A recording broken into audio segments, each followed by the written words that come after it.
Escalation 6 weeks after Tarthos 7. The first Kryn raids hit human colonies on the Outer Rim. 3 settlements, each lightly defended, each chosen because they looked like easy targets. The Kryn made a fundamental miscalculation. On Nova Terra, a farming colony with 2,000 settlers, the Kryn landing force expected to find frightened civilians. Instead, they found farmers who had tamed a planet where the native plants were toxic and the weather shifted from drought to flood without warning. These were people who fought nature every day just to grow food. When the Kryn attacked, the farmers grabbed whatever weapons they could find and fought back. They used their knowledge of the local terrain, led Kryn soldiers into quicksand bogs and carnivorous plant groves.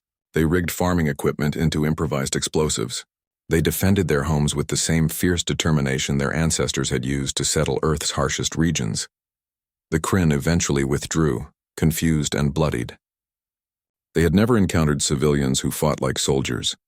On Haven's Gate, a research colony studying extreme weather systems, the scientists turned their knowledge into weapons. They predicted a Category 6 hurricane 3 days before it hit and lured the Kryn ground forces directly into its path. The storm tore through the Kryn positions while the humans sheltered in reinforced bunkers designed to withstand exactly this kind of weather. On Frontier's edge, a mining colony carved into an asteroid, the workers simply vented entire sections to space when the Kryn broke through the perimeter. Then they put on their work suits, designed for extended spacewalks in hard vacuum, and hunted the Kryn in an environment the raiders had not prepared for. All 3 raids failed. But civilians died. 83 humans killed, another 100 injured. The Outer Rim colonies demanded protection and Earth defense. Command responded by promoting Commander Hyunwoo to Fleet Admiral and giving him whatever resources he needed. The Indomitable returned to Earth's orbital shipyards for the first time in months. Hyunwoo walked through corridors that had been expanded and improved, past crew quarters that were now comfortable instead of cramped. The success at Tarthos 7 had convinced Earth's governments to invest heavily in the space fleet. His senior crew met him in the new operations center, a vast room filled with tactical displays and communication systems. Minho had been promoted to Strategic Operations Director, with a staff of 50 analysts working under him. Jiwon headed a research division that was already testing new weapons and defensive systems. Ara commanded a trauma response division with mobile medical ships. Taeyang trained special operations units in 3 different orbital facilities. Sora led reconnaissance wings equipped with the fastest, most advanced scout ships humanity had ever built. "Show me what we are dealing with," Hyunwoo said without preamble. Minho pulled up a star map. Red markers filled the space around human territory. Kryn activity has increased 400% in the last month. They are probing our defenses, testing response times, gathering intelligence. But the real threat is here. The map zoomed to show the Krell system. A massive concentration of red markers pulsed there like a beating heart. Krell Prime, Minho continued. Intelligence confirms over 300 Kryn warships gathering there. Supply convoys are arriving daily. This is not a raiding force. This is an invasion fleet. Time until they are ready to move? Hyunwoo asked. Best estimate 3 to 4 weeks. They are waiting for more clans to arrive. When they attack, they will hit hard and fast, probably targeting our most developed colonies. Hyunwoo studied the map in silence. 300 ships. Even with Earth's expanded fleet and the Council's promised support, they were outnumbered at least 3 to 1. What do we know about Krell Prime itself? He asked. Jiwon brought up planetary data. It is worse than Tarthos 7 in different ways. Krell Prime is tidally locked to its sun, a red giant. The day side is scorched at temperatures exceeding 400 degrees Celsius. The night side is frozen solid at near absolute zero. The Kryn live in the twilight zone between them, where temperatures merely boil water. Merely, Taeyang muttered. The planet has heavy gravity, toxic atmosphere, and constant volcanic activity along the Terminator line. Jiwon continued. The Kryn have built fortress cities into the mountains there. Their shipyards are orbital, protected by defense platforms and minefields. It is the most heavily defended world in Kryn space. And you want to attack it, Ara said, looking at Hyunwoo. She knew him well enough to read his expression. The Council wants us to defend our colonies and wait for the Kryn to attack, Hyunwoo said. Standard military doctrine. Prepare defenses, make them fight on our terms, but, Minho prompted. But the Kryn are expecting that. They are counting on us being defensive, reactive. Every species they have fought before followed that pattern. Hyunwoo turned to face his crew. We are not going to do what they expect. We are going to take the fight to them. We are going to hit Krell Prime before they are ready to launch their invasion. The room went quiet. Finally, Taeyang spoke. Admiral, that is the most insane idea I have heard since you decided to fight Vector in high gravity. It worked, did it not? It worked because you got lucky. No, it worked because humans are good at doing things everyone thinks are impossible. Look at what we accomplished at Tarthos 7. Look at how the Outer Rim colonists fought off raids. We do not win by being stronger or having better technology. We win by being unpredictable, by adapting, by doing what others think cannot be done. Minho was already working through the implications. An attack on Krell Prime would require a coalition fleet. We cannot do this alone. You will need council support. Ambassador Yuna is already working on that. Turns out, a lot of species are tired of the Kryn pushing everyone around. The Velrin want to help because we saved them. The Draxian Empire wants to prove they are still the galaxy's best warriors. Even some of the peaceful species are offering support. Over the next 2 weeks, a fleet assembled unlike anything the galaxy had seen in generations. Human warships formed the core. Fast attack cruisers, heavy carriers, and support vessels designed by Jiwon's team for maximum flexibility. The Draxion contributed their massive dreadnoughts, ships built for head-on combat with armor thick enough to shrug off most weapons. The Velrin sent medical frigates, their advanced healing technology available to all wounded. The Lethrin provided stealth scouts that could slip through sensor nets undetected. 80 ships total. It was the largest fleet humanity had ever commanded, and it was still outnumbered nearly 4-1 by the Kryn. Hyunwoo spent the journey to Krell Prime meeting with his allied commanders. The Draxian captain, Thorak, was a massive warrior covered in battle scars. He challenged Hyunwoo to a sparring match on the second day. They fought in a converted cargo bay while crews from both species watched. Thorak was stronger, more experienced, and fought with techniques perfected over decades. Hyunwoo was faster, more adaptive, and refused to give up even when he was clearly outmatched. The fight went 40 rounds. Thorak landed crushing blows that would have hospitalized most humans. Hyunwoo absorbed them, adapted, and kept coming back. Eventually, both warriors were too exhausted to continue. They called it a draw. Afterward, Thorak gripped Hyunwoo's shoulder with genuine respect. I have fought many species, none with your endurance. The Draxian honor strength, and you have it. My warriors will follow you. The Lethrin navigator Silith was more subtle in her approval. She watched Sora pilot through an unexpected asteroid field that appeared in their path, using instruments and instinct to navigate where computers said passage was impossible. Silith had been flying for 30 years, and she learned something new watching the human work. Your species has an interesting relationship with danger, she told Sora later. Most navigators try to avoid risk. You embrace it, dance with it. You make the ship part of yourself. I learned on Earth, Sora replied. In atmosphere, with weather and gravity and 1,000 things trying to kill you if you mess up. Compared to that, this is easy. The Velrin medical coordinator, Healer Ven, worked closely with Ara to prepare for casualties. He was amazed by human medical techniques. You are so aggressive, he said, watching Ara demonstrate a surgical procedure. You cut, inject, force healing. Velrin medicine is gentle, patient. Humans do not have time for gentle, Ara explained. On Earth, if you got injured far from help, you had minutes to stabilize yourself or you died. We learned to be fast, to take risks, to do whatever was necessary to keep someone alive until proper treatment was available. It is not elegant, but it works. As the fleet approached Krell Prime, Hyunwoo gathered all his commanders for a final briefing. The war room was packed with representatives from 4 species, each with different communication styles and tactical preferences. It should have been chaos. Instead, Hyunwoo made it work. Listen carefully, he began. The Kryn are expecting us to defend our colonies. They are not expecting an attack on their home fortress.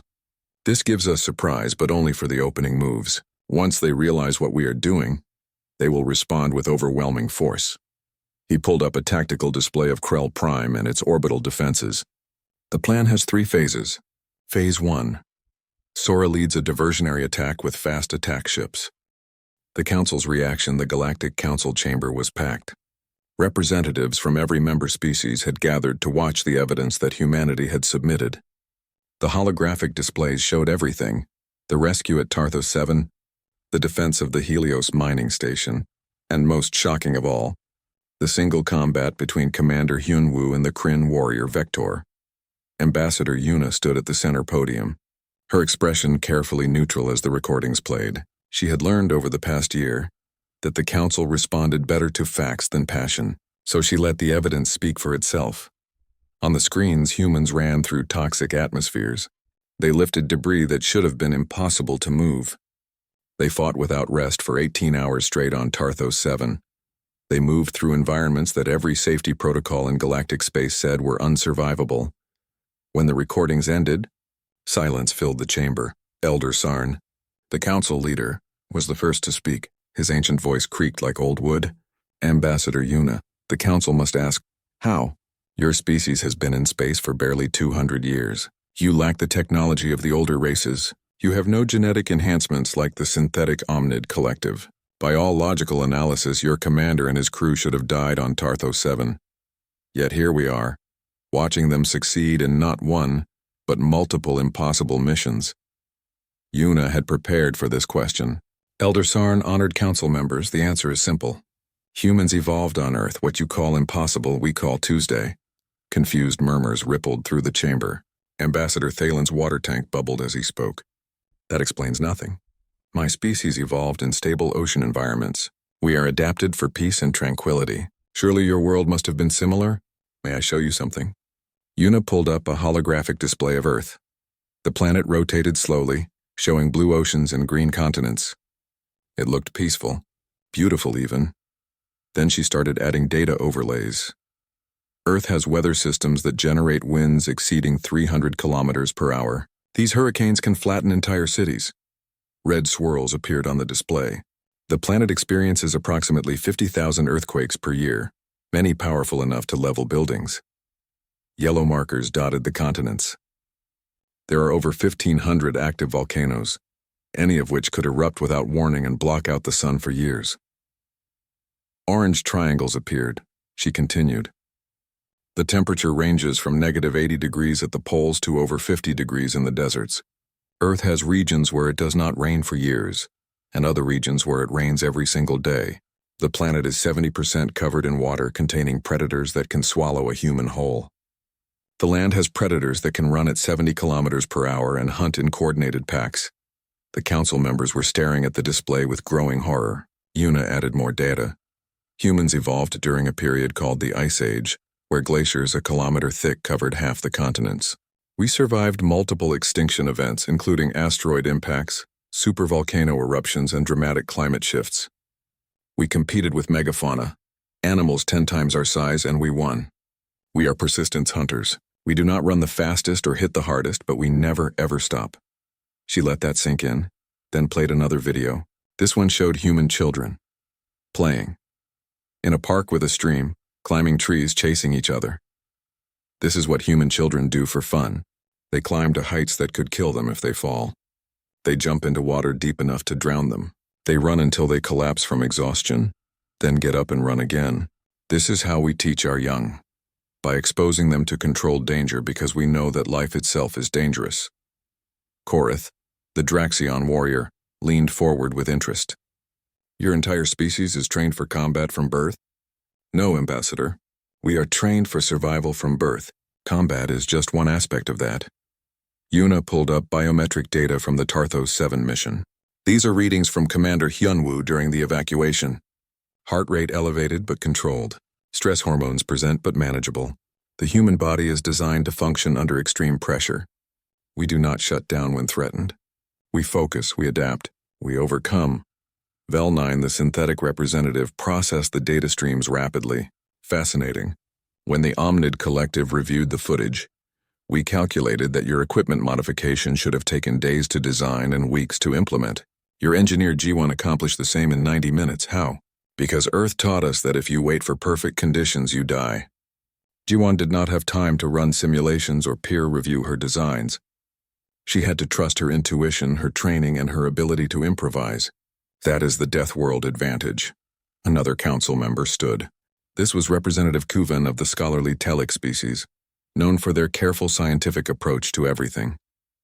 But surely this aggressive adaptation comes at a cost. Your species must suffer from high stress levels, short lifespans, psychological damage. We do, Yuna admitted. Humans are not perfect. We struggle with anxiety, depression, and trauma. We die from stress-related illnesses. We are in many ways damaging ourselves by being so adaptable, but we survive. That is the trade-off Earth forced on us. Be perfect or be adaptable. We chose adaptable. She pulled up medical records from Dr. Ara. During the Tarthos 7 mission, Dr. Ara treated injuries that would have killed most galactic species. She did not have specialized equipment for Velran physiology. She adapted human medical knowledge, made educated guesses, and saved lives. Was her technique elegant? No, did it work? Yes. The council watched as Ara, in the recording, worked on a Velran patient during an earthquake. Her hands never stopped moving. She never panicked. She just kept working even as the world fell apart around her. Thalen spoke again, his translator rendering his bubbling words. I begin to understand. But tell me, Ambassador, what happened after the fight on Karos 4? We saw Commander Hyunwoo defeat Vector. Did he kill the Kryn commander? No, he saved his life. That caused an uproar. Killing a defeated enemy was standard practice for many species. Korath looked genuinely confused. Why? Vector is a threat. He leads forces that attack civilian targets. The logical action would be elimination. Perhaps, Yuna said. But Commander Hyunwoo understands something important. Killing Vector would have made him a martyr. It would have united the Kryn clans against us. Instead, by sparing him, Hyunwoo demonstrated that humans fight with honor. That we are strong enough to show mercy. That has caused division among the Kryn.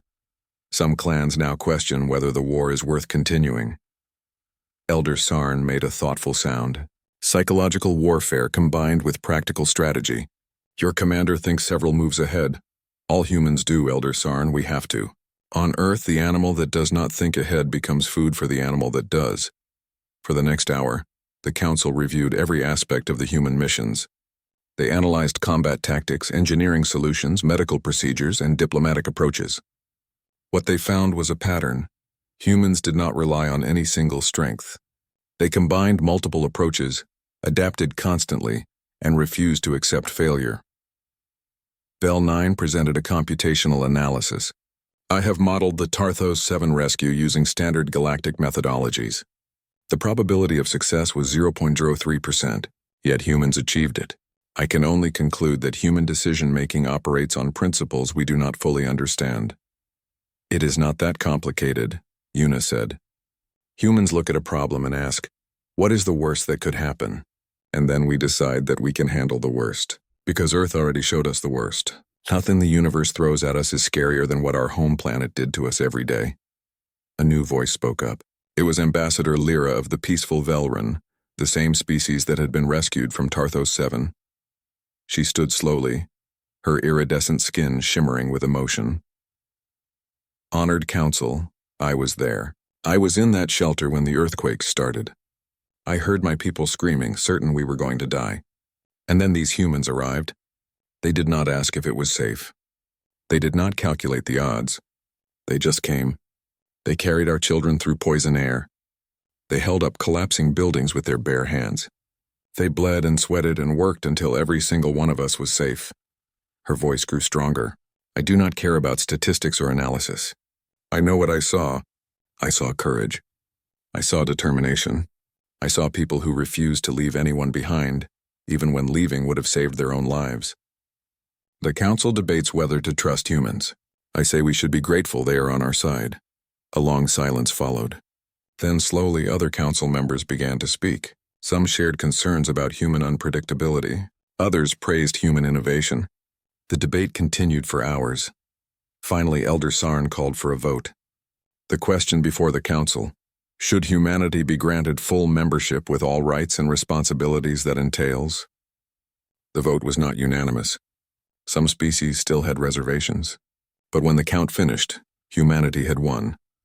Ambassador Yuna, Elder Sarn announced formally, the Council recognizes Earth and its colonies as a Tier 1 civilization. Welcome to full membership. Yuna bowed respectfully, but inside she was celebrating. This was what they had worked toward for decades. Recognition, acceptance, a voice in galactic affairs.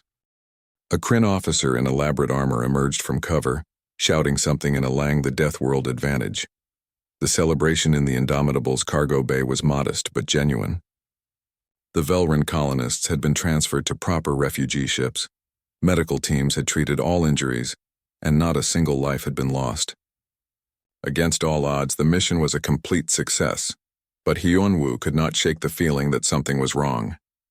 He stood in the intelligence center, reviewing the mission data with Minho. Holographic displays surrounded them, showing troop movements, ship trajectories, and recovered Kryn communications. They gave up too easily at the end, Hyunwoo said, pointing to the tactical map. 20 Kryn ships retreated when they still had superior firepower. Why? Minho zoomed in on the crater where the colony had been. Look at this. The Kryn ground forces withdrew before the evacuation was even complete. They just left. Run a scan of the mining tunnels beneath the colony site. The deep ones. Minho's fingers flew across the controls. The scanner results came back slowly, fighting through layers of rock and magnetic interference. When the image resolved, both men went quiet. There are Kryn still down there, Minho said slowly. Not soldiers, miners. They are extracting xanthium even while we were evacuating people right above them. Hyunwoo's jaw tightened. The whole attack was a distraction. They wanted everyone focused on the surface battle while they stole the xanthium deposits underneath. The Velran colony was just in their way. Should we alert the council? Not yet. First, I want to know where those Kryn miners are taking the xanthium. Hyunwoo pulled up the latest intelligence reports. Has there been any unusual Kryn activity in nearby systems? It took 3 hours of analysis, but they found it. A massive Kryn fleet was gathering in the Krell system, 4 jumps away, dozens of ships, supply convoys, and construction vessels. They were building something big. That is not a raiding force, Minho said. That is an invasion fleet. Before Hyunwoo could respond, alarms blared throughout the ship. Jiwon's voice came over the comm, stressed but controlled. Commander, we have got a problem. One of our long-range probes just detected a Kryn attack on the mining complex in the Helios belt. That is a human facility. Hyunwoo was running for the bridge before she finished speaking. How many ships? At least 6 Kryn raiders? The mining station is not equipped for combat. They are calling for help. Sora, get us there now. Maximum slipstream speed. Taeyang, prep all weapon systems. Are ready the medical bay. Hyunwoo dropped into his command chair. How long to reach the Helios belt? 2 hours at maximum, Sora replied, already plotting the course. Make it 90 minutes, sir. That will push the engines past safe limits. Do it anyway. The Indomitable and its escort ships jumped to slipstream, racing toward the Helios belt. Hyunwoo used the time to review everything they knew about the Kryn horde. They were a warrior culture, organized into clans that competed for honor and resources. They had been raiding the outer edges of galactic space for decades, but never this aggressively. They are escalating, he told his senior staff during an emergency briefing. The attack on Tarthos 7, now this. They are testing us. They want to see how humans fight. Then let us show them, Taeyang said grimly. The Indomitable dropped out of slipstream to find the Helios mining station under heavy fire. The station was a cluster of interconnected modules built into a large asteroid, housing 300 human miners and engineers. Kryn ships circled it like predators, their weapons hammering the station's shields. Shields are at 30%, Minho reported. The station is not going to last much longer. All ships, attack formation beta. Sora, bring us in fast. Taeyang, target their engines. I want them disabled, not destroyed. The human fleet struck like lightning. Their ships were still smaller than the Kryn vessels, but they had speed and precision. Railgun rounds tore through Kryn engine assemblies, stranding the raiders in space. Missiles guided by human pilots who had grown up playing video games struck with impossible accuracy. Within 10 minutes, all 6 Kryn ships were crippled and drifting. The mining station was saved. Commander, we are being hailed by the lead Kryn vessel, Minho said. Put them through. The view screen flickered to show a Kryn commander. He was massive, with armored plates covering his body and multiple eyes that fixed on Hyunwoo with obvious hatred. When he spoke, the translator rendered his words in flat, emotionless tones that somehow still conveyed fury. You are the humans, the Deathworlders. I am Commander Vector of the Bloodclaw clan. You have interfered with Kryn business twice now. This will not be forgotten. You attacked civilian, Hyunwoo replied calmly. That makes it my business. The weak deserve their fate. We take what we want. That is the way of strength. No, that is the way of bullies. And bullies need to learn lessons. Vector's eyes narrowed. You think you can teach me? Your species has barely crawled from your world. We have conquered systems while your ancestors were still living in caves. And yet here we are. Your ships are disabled. Your troops are stranded. Maybe you should have stayed in your own territory. This is not over, human. The Kryn horde is gathering. We will show you what real warriors can do. We will crush your worlds and scatter your people. Vector leaned closer to the camera. I am coming for you specifically, Commander. I will enjoy killing you. You are welcome to try. Hyunwoo gestured to Minho, who cut the transmission. In the silence that followed, Jiwon spoke up. Commander, we just intercepted a data burst from the Kryn flagship. They sent our position and fleet composition to someone before we could jam them. The invasion fleet in the Krell system, Hyunwoo said. He was stalling, giving them time to transmit. Well done, Vector. You got what you wanted. What do we do now? Ara asked. Hyunwoo looked at his crew, these humans who had followed him into impossible situations time and again. We just declared war on the Kryn horde, whether we wanted to or not. They are going to come after us with everything they have, so we need to be ready. He pulled up the star map, showing the Krell system where the Kryn were gathering. Minho, I want full intelligence on that fleet. Numbers, ship classes, supply lines, everything. Jiwon, start working on weapons and ship modifications. If we are going to face an invasion force, we need every advantage we can get. What about the Council? Minho asked. Should we request support? We will inform them, but I am not counting on help. Most galactic species see the Kryn as too dangerous to fight directly. They will probably tell us to withdraw and hope the horde gets bored. Hyunwoo's expression hardened. We are not withdrawing. The Kryn attacked human civilians. That means we respond. Over the next 3 days, the Indomitable and its fleet conducted a campaign that the Kryn would remember for generations. Every time a Kryn raiding party approached a human outpost, the EDF was there first. Every ambush the Kryn set, humans detected and avoided. Every supply convoy the Kryn sent, humans tracked and disrupted. Vector became obsessed with stopping them. He deployed his best warriors, his fastest ships, his most cunning strategies. But humans had an advantage he could not counter. They thought differently. Galactic species evolved on stable worlds with predictable environments. Their tactics were formal, structured based on hundreds of years of military tradition. Humans evolved on Earth where the environment changed constantly and survival meant adapting on the fly. In one engagement, Minho lured a Kryn fleet into an asteroid field, then used precisely targeted missiles to start a chain reaction of collisions. The Kryn lost 8 ships without the humans firing a single direct shot. In another, Sora piloted a small shuttle through a debris field that Kryn sensors said was impassable. She emerged behind their defensive line and transmitted their exact positions to the waiting human fleet. The Kryn were routed before they even knew they were flanked. Taeyang led a boarding action on a Kryn supply depot, moving through zero-gravity environments that the Kryn, evolved on a high-gravity world, found disorienting. His team captured critical intelligence about the invasion fleet's composition and timetable. Jiwon designed a new weapon system that used focused electromagnetic pulses to disable Kryn shields. It was based on principles she had learned studying Earth's lightning storms, adapted for space combat. The first time they used it, 3 Kryn ships went dark in seconds. Each victory was small.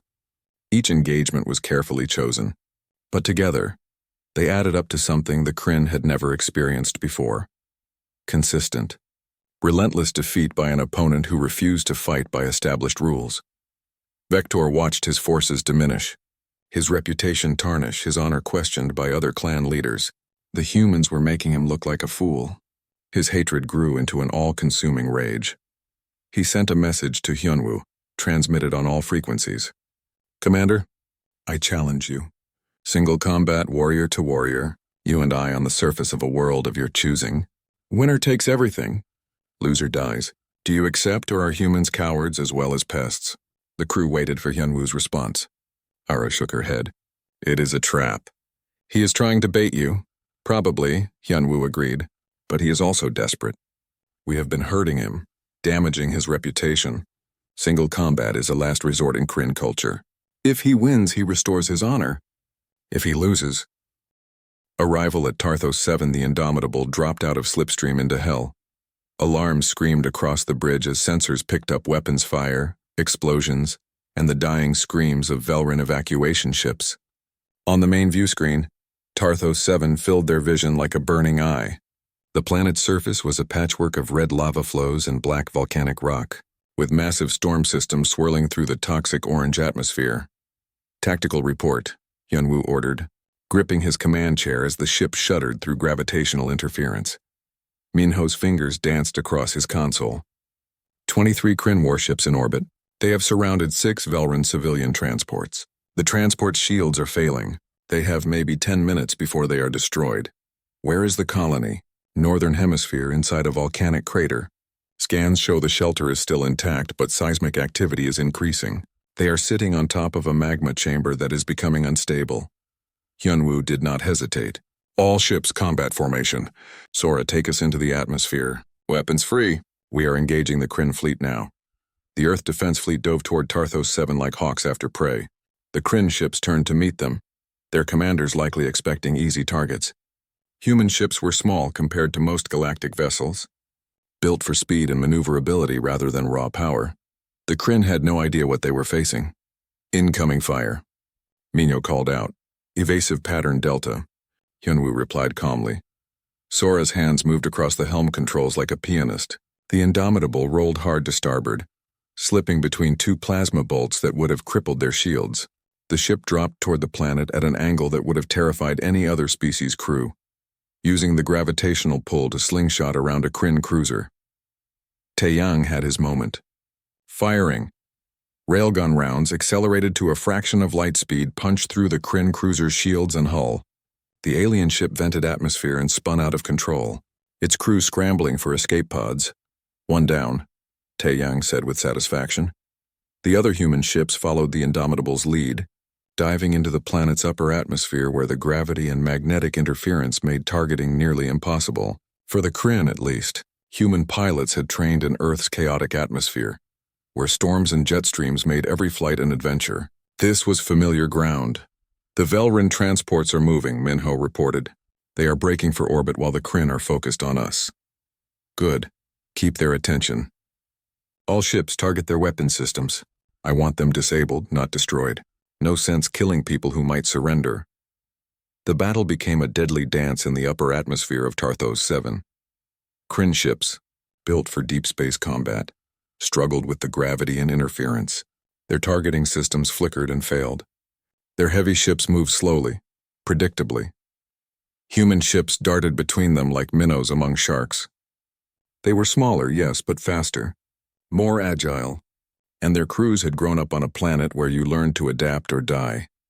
Within 20 minutes, half the Kryn fleet was disabled or retreating. The Velrin transports reached safe distance and jumped to slipstream. But Hyunwoo knew the hard part was just beginning. "Minho, status on the colony? Another earthquake just hit. The main shelter is holding, but the auxiliary structures are collapsing. The Kryn have ground forces surrounding the perimeter, at least 200 soldiers with heavy weapons. How many Velrin are still down there?" Scans show approximately 3,800 life signs. Most are in the central shelter, but some are trapped in the outer buildings. Hyunwoo stood from his chair. "Sora, land us as close to the colony as you can. Everyone else, prep for ground operations." "Jiwon, are the shuttles ready?" "Modified and fueled," the engineer replied. "But Commander, those atmospheric readings are worse than we thought. The air is not just toxic, it is corrosive. It will eat through standard armor in minutes. How long will our gear last? Maybe an hour with the modifications I made. After that, we are going to start having serious problems. Then we better work fast." Hyunwoo opened a fleet-wide channel. "All personnel, this is the commander. We are going in. The mission is simple. Evacuate every single Velrin colonist before this planet kills them. The Kryn will try to stop us. The planet will try to stop us. We are going to succeed anyway because that is what we do. Gear up and get ready to move." The Indomitable descended through Tarthos 7's atmosphere, shaking and groaning as the gravity pulled at it. Through the view screen, they could see the colony now. A cluster of dome structures nestled in a volcanic crater. Around it, Kryn troops had established a perimeter, their weapons trained on the shelters. The landing was rough. The ship touched down on volcanic rock that cracked under its weight, and immediately the external sensors began screaming warnings. Surface temperature 358 degrees. Atmospheric composition: sulfur dioxide, chlorine gas, and a dozen other compounds that would melt human lungs in seconds. Gravity 2.3 times Earth standard. Atmosphere is hostile, Ara announced from her medical station. Everyone stays in full environmental suits. No exceptions. Hyunwoo pulled on his suit, checking the seals twice. The suit was bulky and heavy, reinforced against both the corrosive atmosphere and the crushing gravity. Through the helmet's display, he could see his vitals. Heart rate elevated but steady, oxygen levels good, suit integrity at 100%. Ground teams deploy. The cargo bay doors opened, and humans poured out onto the surface of Tarthos 7. The gravity hit them like a physical weight, as if someone had strapped lead weights to every limb. Several crew members stumbled, but they adapted quickly. This was 2.3 times Earth gravity, yes, but humans had trained in high-G centrifuges. They could handle it. The Kryn soldiers around the perimeter noticed the humans immediately and opened fire. Plasma bolts cut through the toxic air, superheated by the atmosphere itself. The human team scattered, using the volcanic rock formations as cover. Taeyang led the security detail forward, his rifle spitting return fire. The Kryn were larger than humans, armored in heavy combat suits designed for extreme environments. But they moved slowly in the gravity, their suits straining with every step. Humans, evolved in Earth's 1G environment, found the 2.3G merely difficult. They could still run, still fight, still move with purpose on suppressing fire, Taeyang ordered. Push them back from the shelter entrance. The firefight lasted 10 minutes. The Kryn fell back, surprised by the humans' ability to function in conditions that should have crippled them. Several Kryn soldiers simply collapsed, their suits overheating in the extreme temperature. Humans, whose ancestors had hunted across African savannas in 40-degree heat, kept moving. Hyunwoo reached the main shelter door and keyed the emergency release. The massive doors ground open, revealing hundreds of Velryn huddled inside. They were a graceful species, tall and slender with iridescent skin that shimmered even in the dim emergency lighting. They looked at the humans with a mixture of hope and disbelief. "I am Commander Hyunwoo of the Earth Defense Fleet," he announced. "We are here to evacuate you.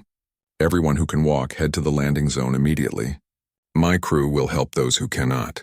Stay calm and stay together." Colony Director Malas pushed through the crowd. He was older, his skin dulled with age, but his eyes were sharp. "You actually came. The council said no one would come. The council was wrong." Hyunwoo gestured to his crew. "We have shuttles standing by, but we need to move fast. This shelter is not going to last much longer." As if to emphasize his point, the ground shook. A deep rumble echoed through the crater, and dust fell from the shelter's ceiling. The Velryn people cried out in fear, clutching each other. "Earthquake," Minho's voice crackled over the comm. "Magnitude 6.2. The magma chamber is rising. We have maybe 4 hours before this whole area becomes a lava field. Then we have 4 hours." Hyunwoo turned to his crew. "Ara, set up triage for the injured. Jiwon, check the outer buildings for survivors. Sora, start running shuttle loads to orbit.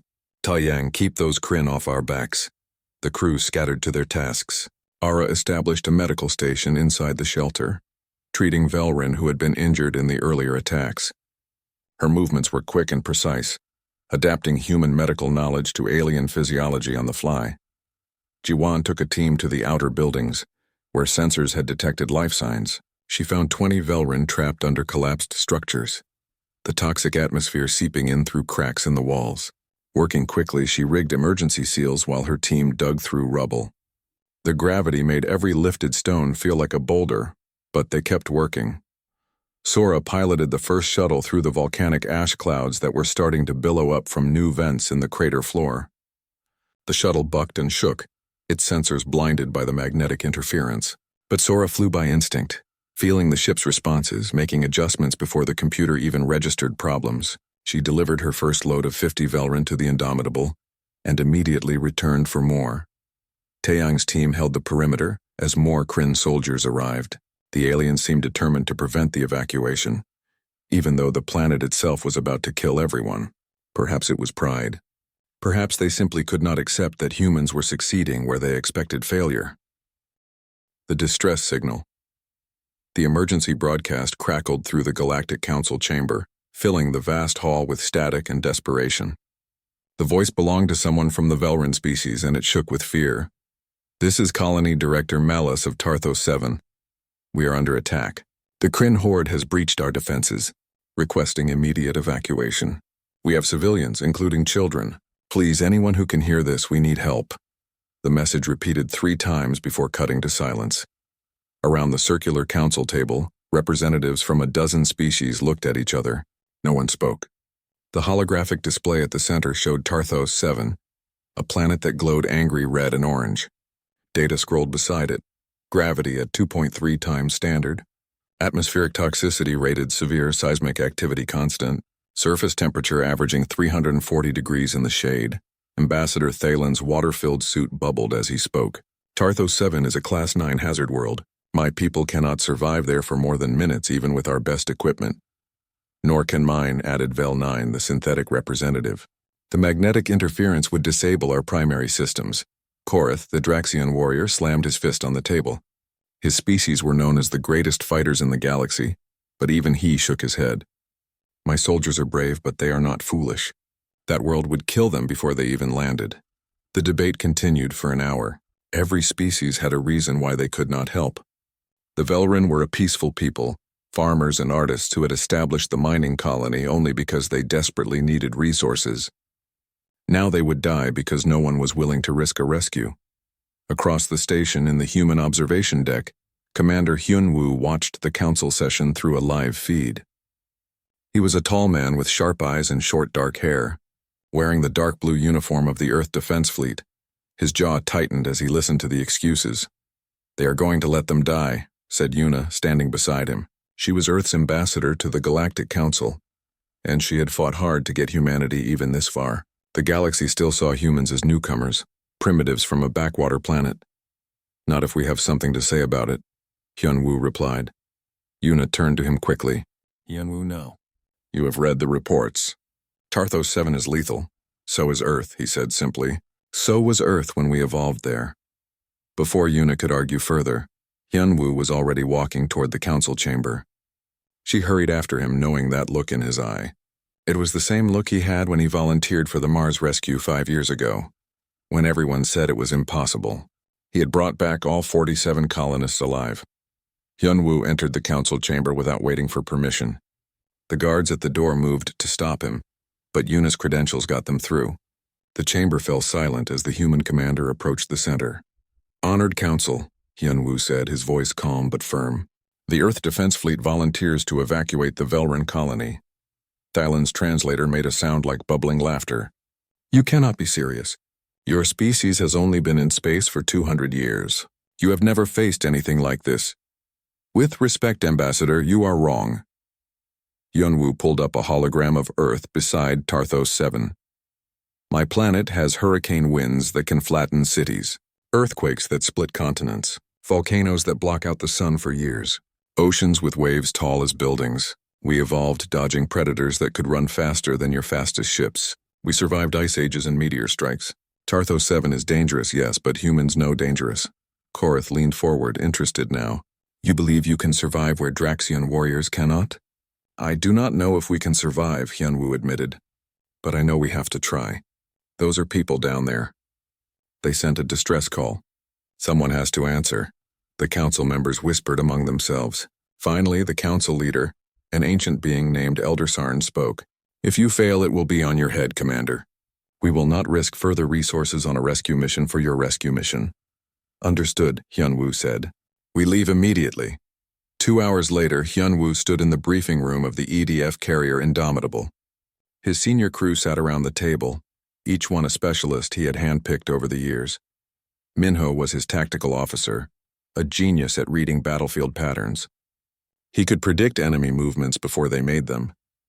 His fingers were already flying across a datapad, analyzing Kryn attack patterns. Jiwon, the chief engineer, was younger but brilliant. She had designed half the modifications on their ships, tweaking them to handle conditions that would destroy standard vessels. She was already muttering about gravitational compensation and hull reinforcement. Ara was the medical officer, with quick hands and a calm presence that could steady anyone in a crisis. She had trained in emergency medicine in Earth's worst disaster zones before joining the fleet. Taeyang was the weapons specialist, a man who could shoot the wings off a fly at 300 meters. He never smiled, but his aim never missed either. Sora was the navigator, with an instinct for flying that seemed almost supernatural. Other pilots followed maps and computers. Sora felt the ship as an extension of her own body. "Listen up," Hyunwoo began. "Tarthos 7 has approximately 4,000 Velrin colonists trapped on the surface. The Kryn horde has them surrounded. Intelligence says the Kryn want the Zenthium deposits under the colony. They will not let anyone leave." "How many Kryn ships?" Minyo asked. "At least 20 warships in orbit, unknown ground forces." Hyunwoo pulled up a tactical map. "The atmosphere is toxic. The gravity will slow us down and earthquakes are happening every few hours. We will have maybe 6 hours to evacuate everyone before the colony shelters collapse. 6 hours to move 4,000 people through a war zone on a death planet," Taeyang said flatly. "Sounds like a normal Tuesday." That got a few tight smiles. The crew had been together for 3 years and they had pulled off the impossible before. But never anything like this. "Jiwon, I need the shuttles modified for high gravity and atmospheric toxicity. Whatever you need to do it fast," she nodded. "I will have them ready in 90 minutes. Ara, prepare the medical bay for mass casualties. Velrin physiology is different from ours. Make sure you know how to treat them." "Already studying," Ara replied, her datapad open to Velrin medical files. "Minho, plot us a course that keeps us out of Kryn sensor range as long as possible.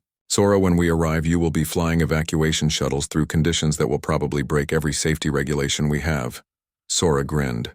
"Like I said, normal Tuesday. Taeyang, you will lead ground security. Keep the Kryn off our people while they work." The weapons specialist cracked his knuckles. "With pleasure." Hyunwoo looked at each of them in turn. "The council thinks we cannot do this. They think humans are too weak, too new to space. Let us show them what Deathworlders can do." "Deathworlders?" Jiwon asked. "That is what they call us in the halls. They whisper it when they think we cannot hear. We come from Earth, a planet so dangerous it killed 99% of everything that ever lived there. Only the strong survived. Only the adaptable. We are what Earth made us," Hyunwoo stood. "And now we are going to save some people. Get to work." The crew scattered to their stations. Within 3 hours, the Indomitable and its support fleet were ready. 5 ships total, carrying 200 human crew members and enough equipment to evacuate a small city. As they prepared to enter Slipstream, Yuna appeared on Hyunwoo's private comm channel. "The council is placing bets on whether you will even make it to the surface alive. What are the odds?"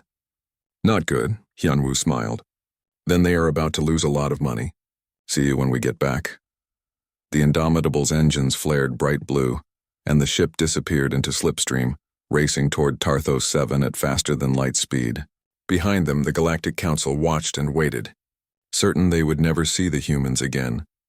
They did not understand yet what humanity had learned over millions of years of evolution.